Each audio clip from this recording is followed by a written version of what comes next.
Boa noite a todo mundo que está acompanhando mais um DigiLabour Summer School. Meu nome é Rafael Groma, professor do programa de pós-graduação em comunicação da Unisinos, no Rio Grande do Sul, e estamos hoje para o nosso quarto encontro. A gente já esteve aqui com a Ursula Rios, com o Christian Fuchs, com a Juliette Shore, e hoje temos a alegria de receber o professor Franco Pasquale, professor de Direito da Brooklyn Law School e autor do best-seller do Black Box Society e do recente livro As Novas Leis da Robótica e Defendendo a Experiência Humana na Era da Inteligência Artificial. O professor Franco Pasquale articula direito e economia política a partir de temas como inteligência artificial, saúde, tecnologia, e hoje vem falar para a gente sobre 3 visões para inteligência artificial e o futuro do trabalho. Lembramos a vocês que a lista de presença acontece no final e que aguardamos as perguntas de vocês já já.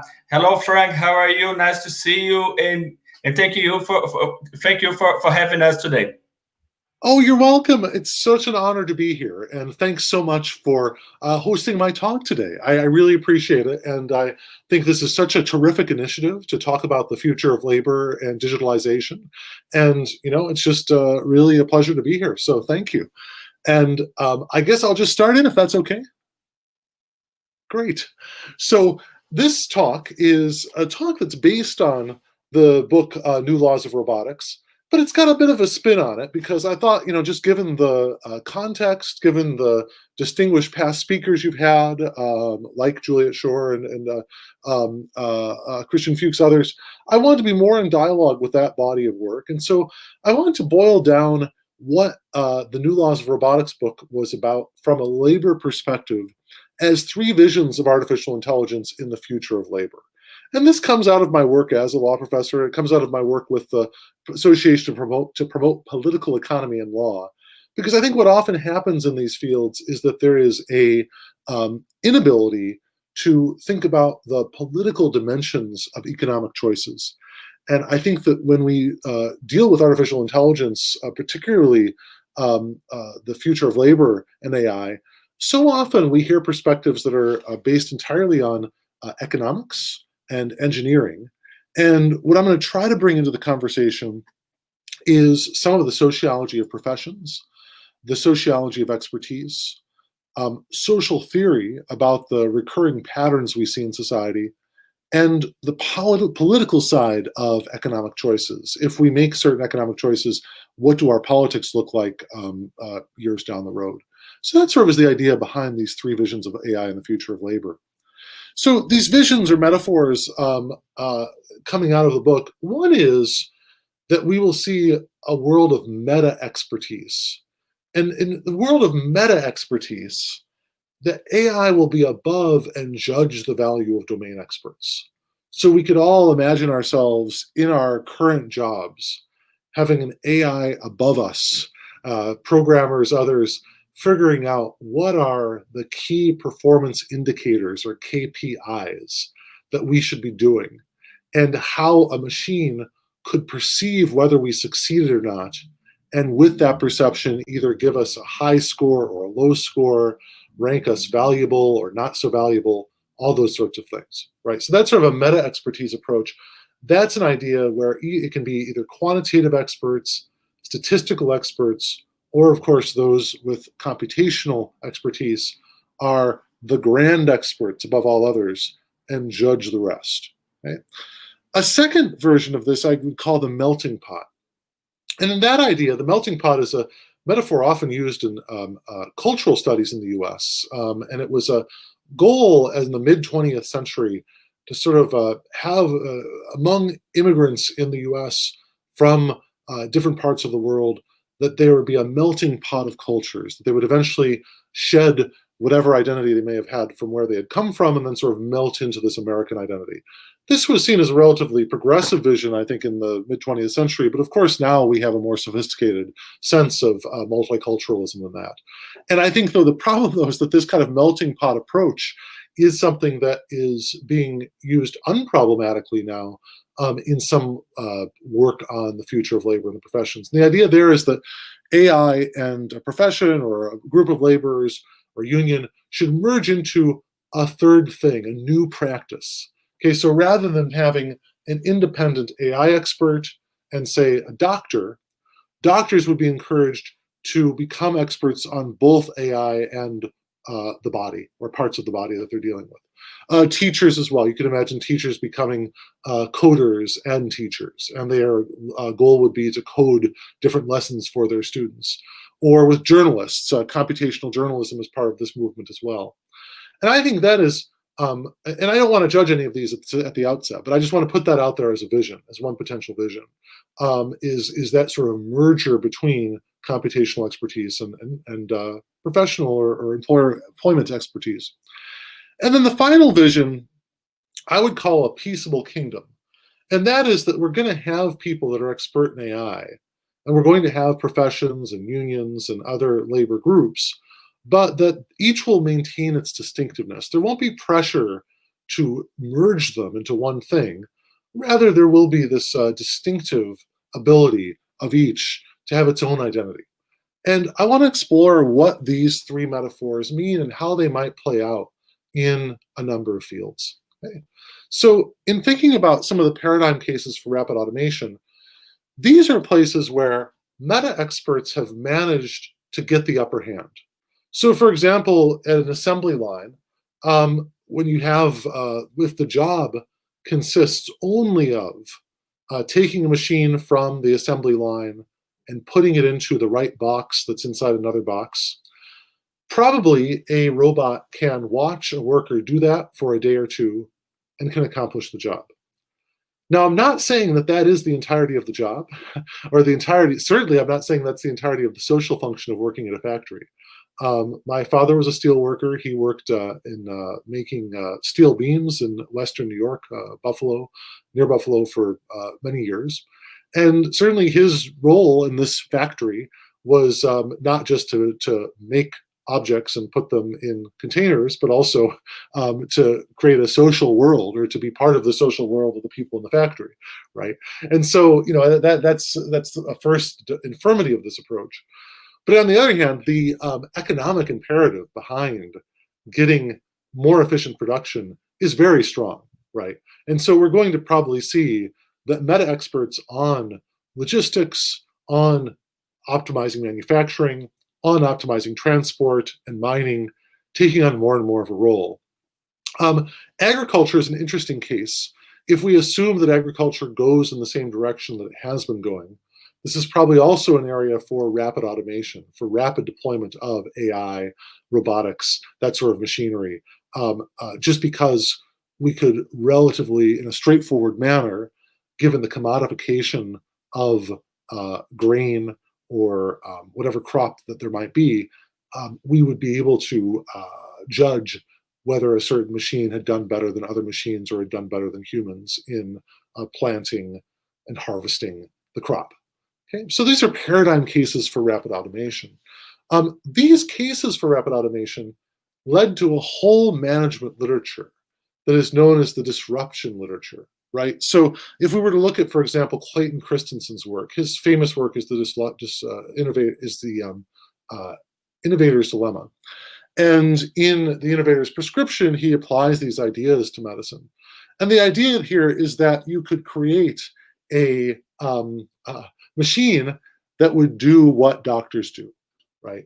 And so the example of this pill cam, for example, is that you might have a doctor whose job it is to inspect someone's intestinal tract, to do an endoscopy or a colonoscopy.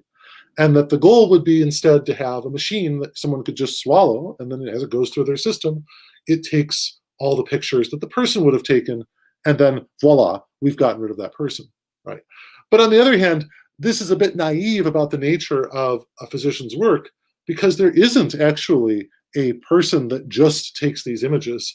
There are teams, and the person who usually is guiding the scope is someone that also has responsibility for pattern recognition, for finding or looking for diseases, for recommending responses, for recommending treatment after making a diagnosis, for talking to the patient afterward. And that's where I think there's this fundamental divide between the types of paradigm cases of rapid automation in manufacturing and the human services.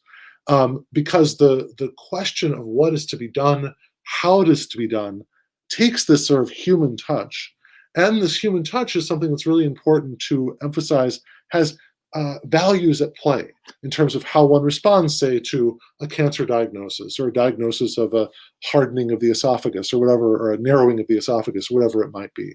So for that's one reason why medicine is in general more than pattern recognition, stimulus, and response. And I think if you had to sort of think of a framing for my entire talk, it's that this distinction, this sort of effort at a distinction that I've made between being someone that is taking pieces of machinery off of an assembly line and putting them into a box as being highly automatable, versus being someone who is involved in a complex interpersonal communication about a diagnosis and treatment plan, that sort of tension is something that we're going to have to decide in area after area.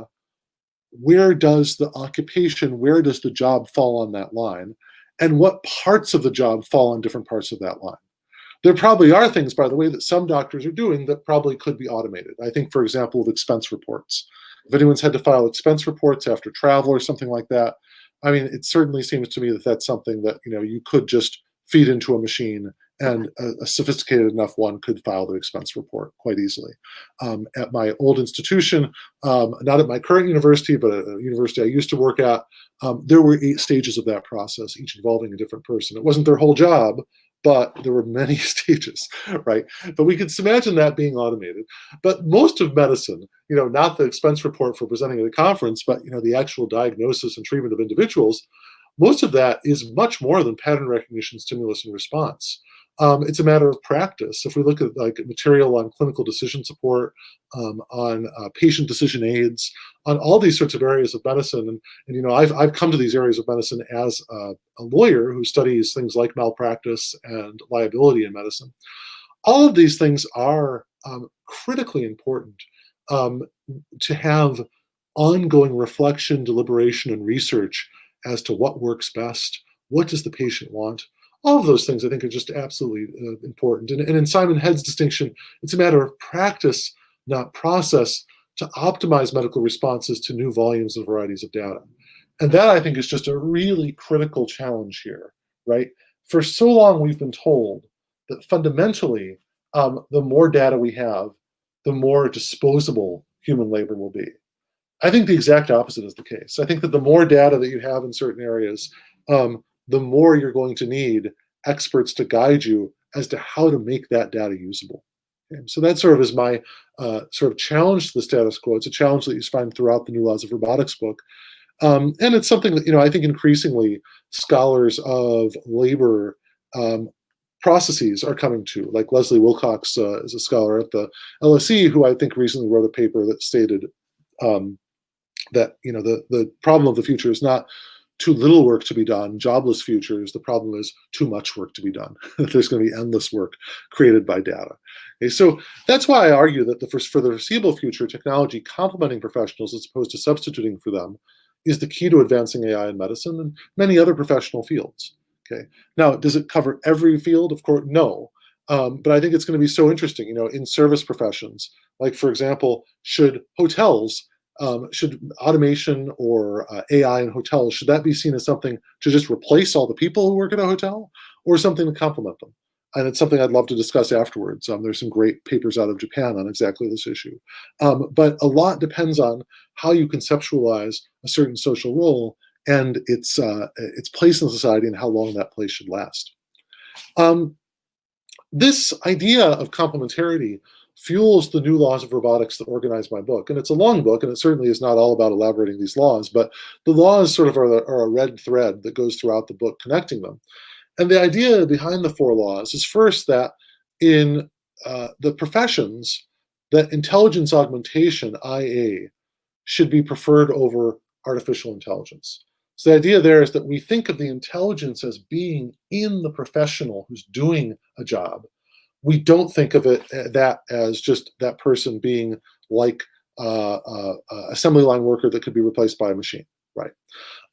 Secondly, to reinforce this idea of complementarity, there's an anti-deception and an anti-unfairness principle, or a fairness principle, in the second law that machines, robotics, shall not counterfeit humanity. Okay, requiring a certain authenticity in human expression, emotion, etc. Examples of this could be, say, bots online, right? If there's a bot that's actually a robot-operated Twitter account, but it has, say, a face on it, or a fake face, most likely, and a fake name, and it's pretending to be a human being expressing opinions, but it's actually a bot, my new laws of robotics would make that illegal. I just say you can't do that, because that is essentially a cheapening. It's a counterfeiting of human emotion, expression, human prerogatives to attention and to worth. And as soon as we permit, for example, some firm or evildoer to make 1,000 or 1,000,000 bots, that just cheapens everyone else's experience and ability to express themselves and be taken seriously online. It's a counterfeiting of humanity. My third new law of robotics is about cooperation, and it's about stopping arms races. And we can talk later about this. I don't talk about this much in this talk, but when I talk about military, legal, and financial matters, my big worry is that much of the AI and robotics that's being deployed now is just creating an arms race that makes nobody better off. So, for example, if one country decides to develop a huge number of robotic drones to attack another country, and the other country just has to develop its own robotic drones to defend, which could just as easily be used to attack, and then the other might be scared by that and just develop even more, and then you have an arms race, right? And I think that that's a critical aspect of technology development. This is something that you don't see that much of in technology law and policy. This question of productivity and what's actually improving individuals' lives, it's often set aside as a political or even aesthetic or personal judgment. I think it actually has to be at the core. The core of technology law and policy has to be about this idea of what type of innovation is making our lives better, what's making it worse. And when AI and robotics force us to invest in them just to keep up with what other people are doing, it's making our lives worse. We saw another example of that in the US, for example, with evictions. There's now software where a landlord can just press a button and it just sends out paperwork, mails things, and evicts tenants from where they're living, right? And that, I think, is a really troubling form of AI. And even if, a very public interest lawyer was able to develop the countermeasure, whereby as soon as you get the automated eviction, you have an automated response and an automated contestation, it doesn't really leave our world that much better off, right? Because then the landlord is just going to get another automated response to the response, and then and so it goes, right? So that, I think, is problematic. And, unless we want to end up in a world like the very bad movie Jupiter Rising, where essentially all of the legal system is just assimilated to robots spewing paper at each other. We wouldn't necessarily want that type of future. And then finally, there's a principle of responsibility and attribution in my new laws of robotics. And the idea there is that any robotic system should be attributable to a person or a corporation that be held responsible for it. And that has both a pedestrian, rather, generally acceptable dimension, and I think a more adventurous one. And the acceptable one is that just as we have license plates on cars, any robot out in the world needs to have some identifier on it so it can be traced back to its owner, so they can be held responsible for anything it does wrong.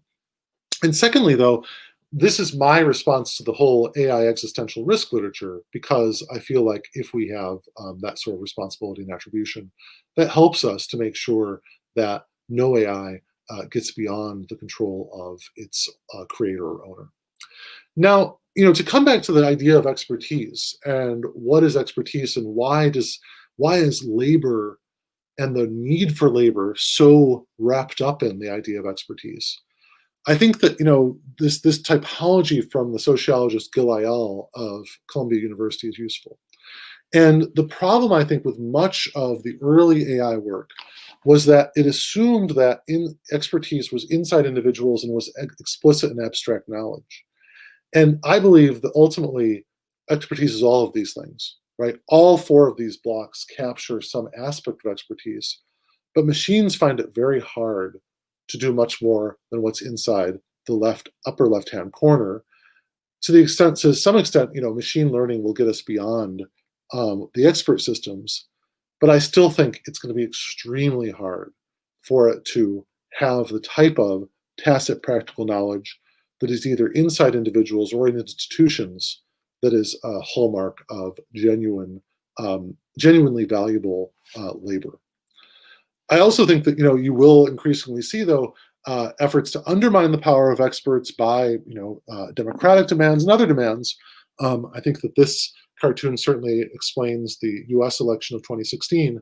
But what I want to also think about here is that if we can undermine the power of experts via meta expertise, right?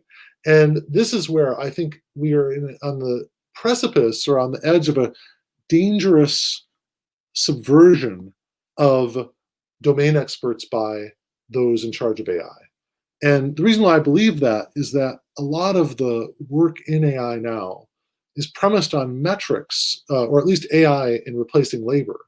It's premised on metrics that are very limited in terms of their ability to understand what was a good or bad job, or what was done, how a labor was done well or poorly. And this meta expertise is the development of specialized algorithmic and quantitative methods that transubstantively evaluate outcomes in particular experts' fields. And the ultimate hope is to culminate in AI that can replace experts altogether. That would be the sort of, just as Uber or Lyft may ultimately want to replace drivers with self-driving cars, the idea here is that you'd have self-driving lawyers or self-driving doctors, just entirely, or any profession, educators, journalists, police, military, that could all be done. And I think this is just very problematic, because I think that performance in all of these fields is something that's up for contestation and discussion. It's not something that can just be sort of determined by decree of a machine. There are some, though, who say that if you pose this objection, you just don't understand how smart the computer is. That the computer can have such great processing power that to even try to explain it is like explaining Shakespeare to a dog. Right? But I disagree with that. I don't think that is true. I think that the ostensibly technical argument that all tasks are reducible to data patterns reproducible by machines is in fact a political argument to put AI researchers in charge of the future development of healthcare, education, journalism, etc. And I think by and large, the place where this is most advanced is in journalism. And I did some earlier work in this in a piece called The Automated Public Sphere. I think it was translated in Brazil for the journal Libero, called Esfera Atomizada. And I think that was sort of an early warning sign about the role of the press in advancing particularly demagogic individuals in power when there's not enough human judgment behind it. But I think that, moreover, I think one of the critical issues here is that we really have to think deeply about how these technical arguments are influencing valuation of labor. And you see it even now when there are debates about the minimum wage. Sometimes you see a meme that says, oh, you want a $15 minimum wage? Well, here's the future of McDonald's. And it's just all automated kiosks, robotic cashiers as opposed to human cashiers. And the problem is, though, that this sort of effort really devalues the labor involved, and in that way doesn't adequately reflect the larger social function and role of the people in the restaurant, and the degree to which of the workers in the restaurant, and the degree to which they may be able to assert a lasting role as a mediator between, say, large multinational food producers and the customers who come to the restaurant for food. Okay, so that I think is one thing. Now, of course, if the customers don't want that, if they just want robot hamburgers, then that's probably going to happen. But it is something that we should think, I think, deeply about. Is this question of like, are tasks ultimately all reducible to data patterns, reproducible by machines or not? My goal, by contrast, is that there's distributed expertise, cooperation between AI researchers and domain experts, rather than a replacement of the experts, of one set of experts by computational experts. So in general, this idea, this is strange, this slide is not showing right, but my basic idea is that we can bring together a number of different approaches and ways of being, rather than just sort of seeing them as rivals. Okay? And that will depend on governance of artificial intelligence, rather than simply having governance by artificial intelligence. And just to come back to medicine for a bit, that will involve human experts and human outsiders, both insiders and outsiders in the field, being able, first of all, to improve the accuracy, fairness, safety, and efficacy of technology in medicine, but also being able to question certain trends in healthcare technology, such as comprehensive surveillance tools, automated therapy, and robotic caregiving. Now, at this point, let me just break out to say, I realize that I've spoken for almost a half hour. I have more to say, but I also want to be able to give us a chance to have questions, thoughts, responses. So if anyone wanted to ask a question, please feel free to. Yeah. Great, thanks, Frank, for your kind presentation. I really like your argument on distributed expertise. I think it's a good argument. I have one question, the first question for you. 5 years ago, you published an article on the two narratives of platform capitalism. These narratives changed. And what were the changes on the part of the platforms? And do you still believe in platform co-ops? Great question. And I think that, just to introduce that idea, the main idea behind that article was that there were two narratives of platform capitalism. One was that the online platforms like Uber, Airbnb, TaskRabbit, others, were really going to bring in a lot of new people to the labor market, that they were going to make life a lot easier for individuals, that would be a really positive step forward. And that was one approach to it. But then there were other critics that said, wait a second, what these platforms are really doing is causing a race to the bottom in wages. And that this race to the bottom is something that we really ought to try to prevent. And my sense of things is that ultimately where we're going with this is that we have to acknowledge that the ability of one large firm to monopolize a form of labor or to have just incredible disproportionate power over how that labor is arranged, that's anti-democratic. And that's why I did support the development of platform co-ops. And I think that that movement, Nathan Schneider has done a lot of work there, Trevor Scholes, others, they've done a great deal to help individuals organize from the ground up and to create alternatives to the existing more venture capital driven co-ops or platforms and platform capitalists. So I think that the future there is going to be one where you're going to have a really interesting tension between these firms, these massive firms that are increasingly being held to account, and platform co-ops, which are sort of more bottom up. And the question will be, can the bottom up get sufficient support from local communities to be able to take some level of market share and some ability for steady and gainful employment for the people that are all involved in the co-op. And it's going to be, I think there are some successful examples already out there, and I hope to see more of them.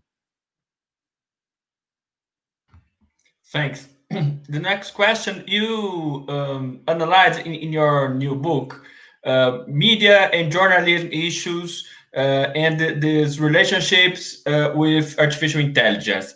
How does new law of robotics challenges media and communication research and also media companies? Sure. So in chapter 4 of New Laws of Robotics, I look a lot at what I call the automated public sphere. And the concern there is that really, if you want to find a profession that has been automated, most of the time when people say, oh, there's a robot doctor or a robot lawyer, it's a huge exaggeration. They're talking about a program that took over one or two or relatively narrow tasks of actually existing doctors and lawyers.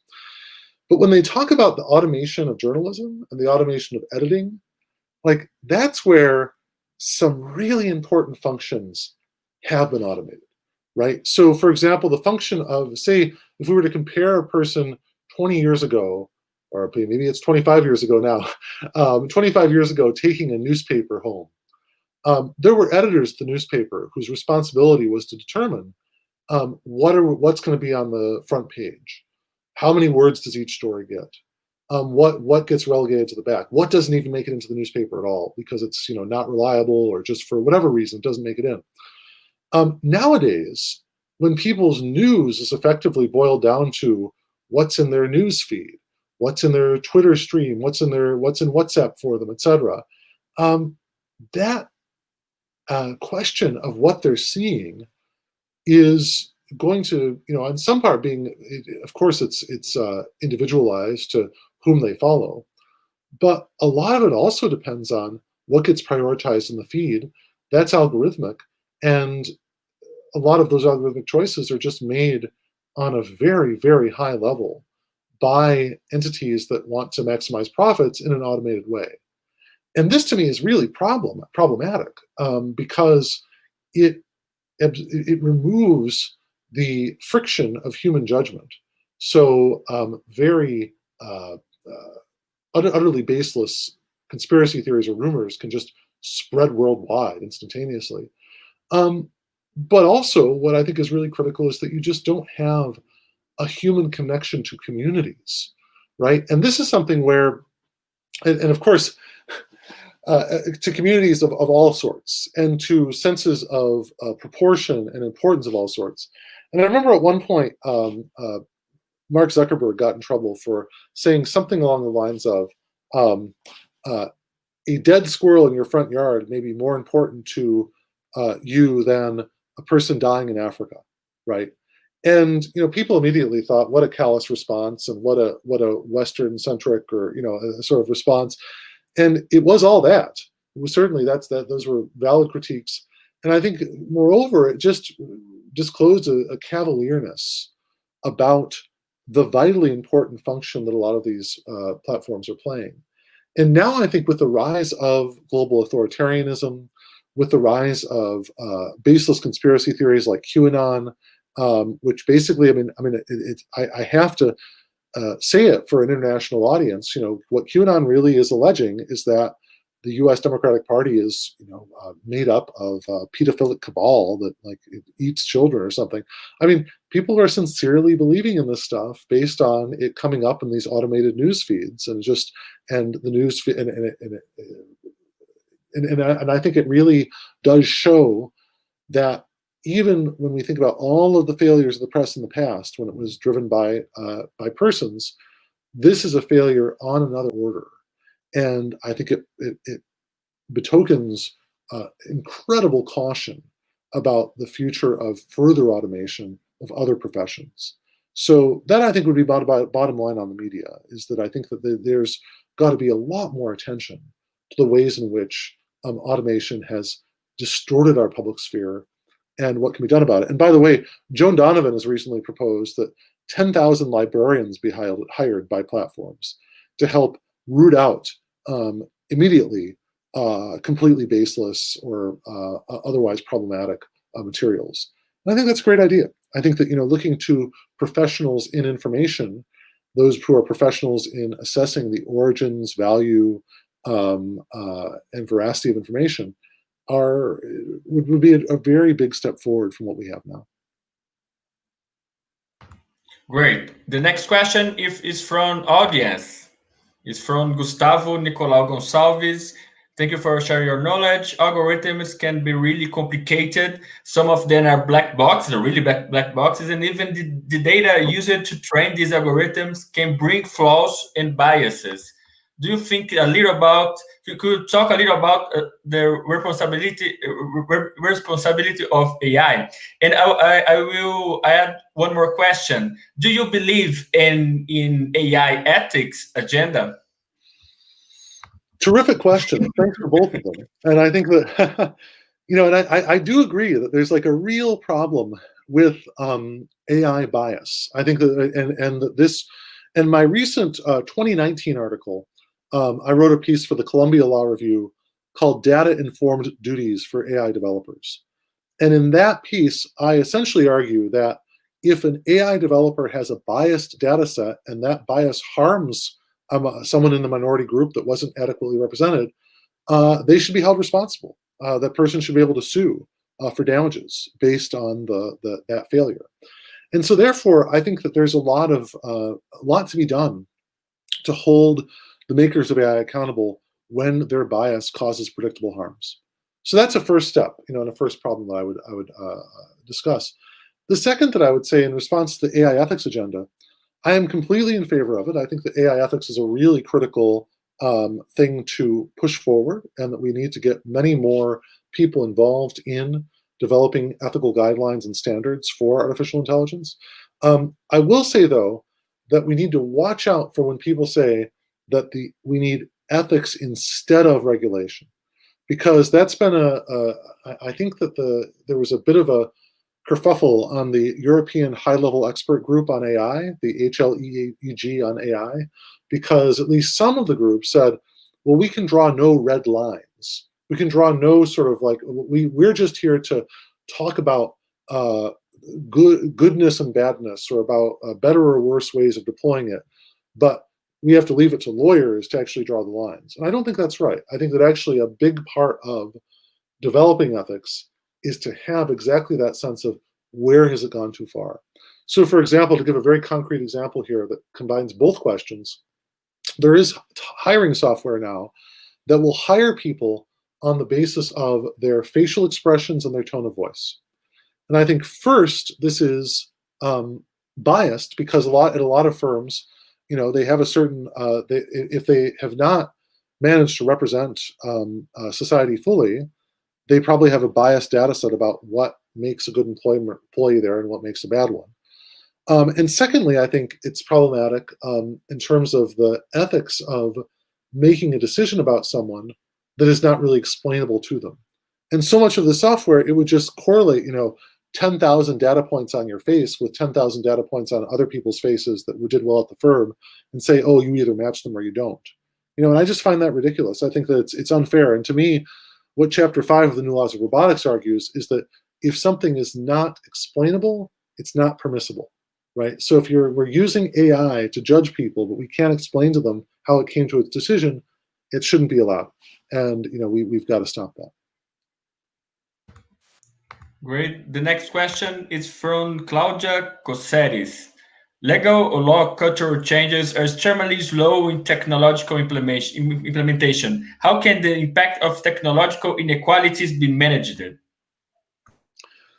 That's a great question. And I think part of the slowness, we have to think about, is the slowness due to something inherent about the law, or is it due to a lack of resources? And so, and I think there's a lot of good social theory on either side of that. On the inherent to the law, I think that the work by Scheuermann and Hartmut-Rosa on high-speed society is very sobering, because it talks about the ways in which democracy, given its emphasis on deliberation, due process, and fairness, is ironically, by those very principles of fairness, slowed down in its ability to respond to technical unfairness. So we have to really think deeply about how to bring the speed of those two approaches to be similar. I think that but I also think that there's a resource problem. I think that there's just clearly a big problem of resource allocation and availability in many parts of the public sector, and that we could do a lot. Like, for example, the US Food and Drug Administration has a prescription drug user fee act that they charge for every maker of a new drug to pay for objective evaluation of the drug. And I think similarly for AI, we should do something similar. I think that we should have every maker of a new piece of AI should have to pay some sort of fee to enable independent governmental evaluation of the AI, to make sure that it's not biased, to make sure it's based on a good data set, to make sure that it is to deal with other problems that it may cause. So that would be sort of my argument on those fronts. Thanks. The next question is from Giovanna Bortotto. I think, what's the role of big techs like Google, Amazon, Microsoft, Facebook, and Amazon in AI practice? I would add one more question. if you can talk a little about the hidden labor behind artificial intelligence, if you know Amazon Mechanical Turk and so on. Yes. So I think that the question of hidden labor is really critical, right? Because I think that there's a real problem in many of these systems where what is being attributed to an artificial intelligence, a machine, is actually a vast and sophisticated socio-technical apparatus based on a lot of low-paid labor. And I was recently reading a science fiction novel called by Neil Stephenson called Dodge, or The Fall, called Fall or Dodge in Hell. And one of the ideas behind it is that a lot of labor is just being done by what the novelist calls eyeball farms, just sort of like people who are being paid very little to create data for the machines. And I think that, following Lily Irani's work, I think we really have to question the political economic hierarchies that lead to the devaluation of the human labor behind the AI and the hypervaluation of the investors who are investing in AI. Right? That dialectic of devaluation and hypervaluation is why you have someone like Jeff Bezos being worth $200 billion and making more in an hour last year than almost anyone on Earth can plan to make in their lifetimes. Right? So that I think is something that is really quite troubling. I think that with respect to the GAFA and the big tech firms, what that really highlights to me is the need to see further democratization of the economy, and failing that, the need to tax those who are now taking advantage of their monopolistic control of observation, surveillance, data infrastructure, etc. And so that I think is, we've got to move on all fronts. We saw three countries, the Australia, the US, and China, all doing relatively bold antitrust moves at the end of 2020, following in the footsteps of the European Commission. And I want to see more of that. I think more of that would be good. And that, even if we find out that we need to have more, more scale to do a lot of this work, we still can tax it in order to further distribute the benefits of the AI in these firms. Thanks. The next question is from Fidel Marcos. It's a big question. The introduction is: the myth that human work has a day to the end is quite installed in common sense, and a phenomenon that some more skeptical authors even call techno-utopia. It's true. And, yeah, and the role of developing countries in the peripheral and the general in the suburbs. What is your view on the role of artificial intelligence in improving the condition of the latter group of the peripherals, subjects, and so on?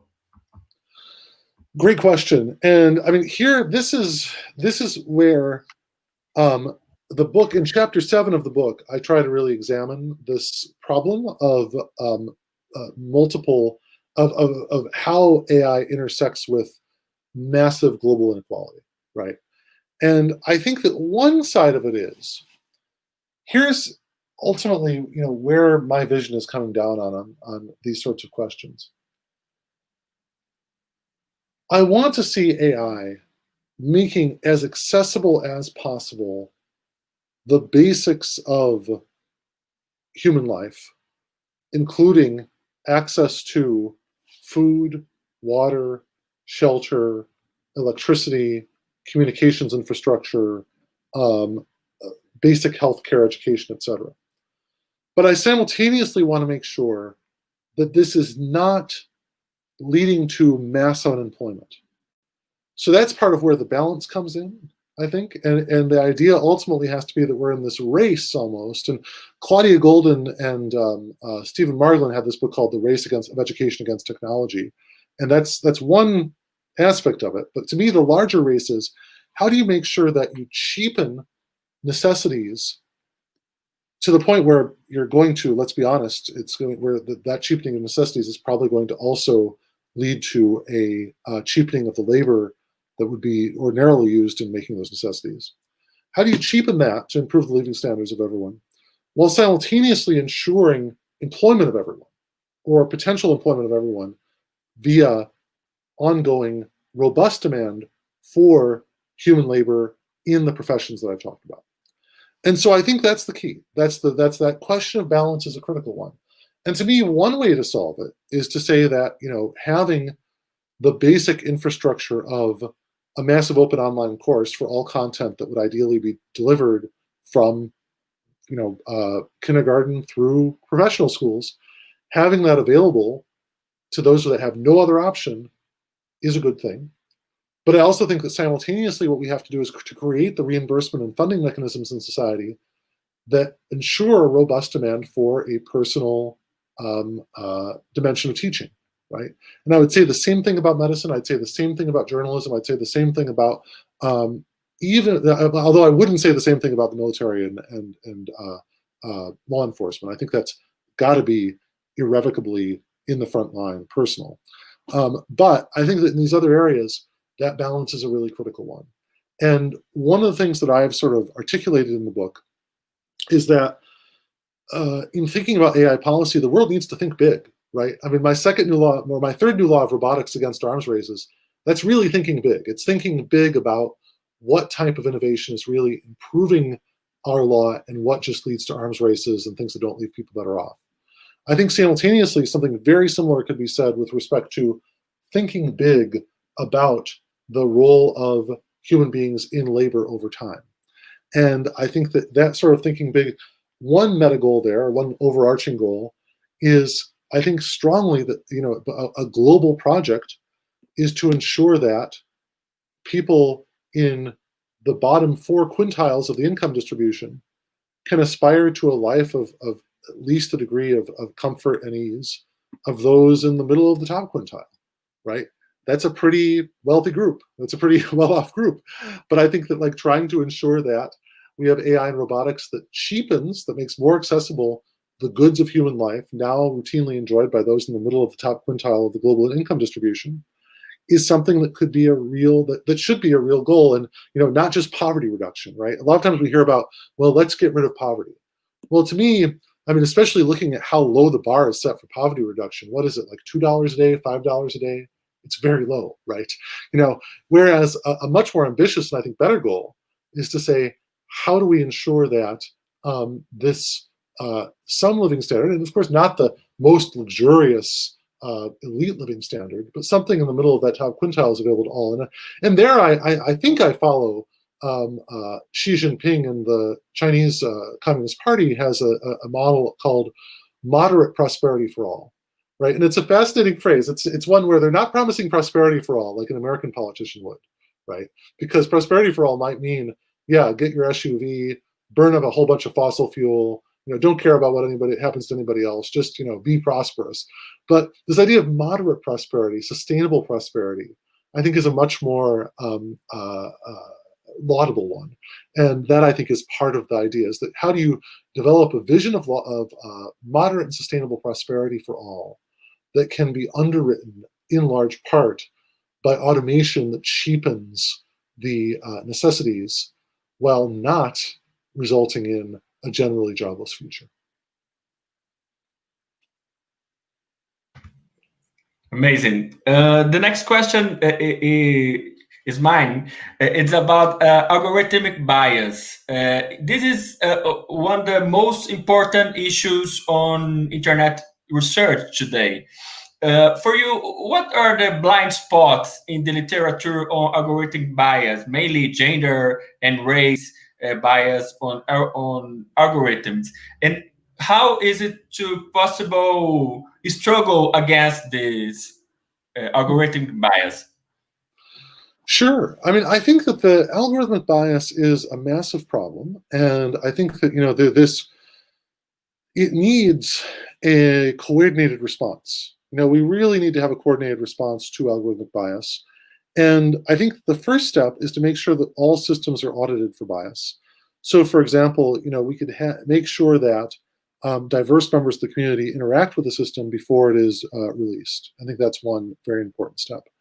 I think that a second step to make sure that algorithmic bias is stopped is to create liability for it, so that when it occurs and when it actually leads to a bad outcome, the people can sue in court and get some damages for it. I think that a third angle of it is reimbursement and government grants that help to ensure and pay for better systems. So that, I think, is a third system. So I think all of these are going to be ways in which we can, I think, gradually lead to less bias. And by the way, I'm just going to turn on a light here because we're just at sunset in New York. So let me just turn this on. Yeah.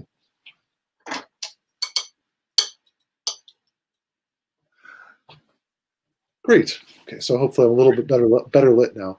But those would be sort of my arguments with respect to helping solve that problem. Great. The last question is from, okay. Mm-hmm. It's okay. Yeah. Okay, the next question is from Rafael Zanata. Do you believe we have a right to a meaningful explanation of automated decision-making that affect us? And what would be the key elements of a meaningful explanation considering inequalities? Excellent question. And yes, I do. I think that, with respect to this meaningful explanation, I think whenever we are judged or evaluated by an automated system, that we should have this right to a meaningful explanation that can be presented to us in narratively understandable terms, where you don't need to have a background in statistics, computer science, et cetera, to understand what happened, how the variables were crunched in order to make a decision about you. And I think that's important because we have all, generally in society, we have the use of language, but we don't have everyone trained in computer science, machine learning, AI. Now, I can imagine a future where a society might have everyone involved is a computer science expert or knows a great deal about computer science, and they just decide, okay, well, all of our disputes are going to be settled by computationally. Okay, that's possible, but in order to make that legitimate, the people behind it really would need to have that level of background understanding in the community at large. And that certainly, I don't think any place is anywhere near it, though I do applaud China and South Korea, and I think Finland, one of the Nordic countries, has AI as a part of high school education, or it starts earlier for some people. So that, I think, is critical, is this question of explanation. But I think that ultimately, making sure that the ways in which people are evaluated by law enforcement, by government, for jobs, for credit, for housing, all these different opportunities, educational opportunities, that all of them have to be put forward as some kind of objective list with an objective sense of evaluation. And that may seem to be an overly demanding approach because, sometimes it turns out that the people in charge of these things, the people never gave much of an explanation.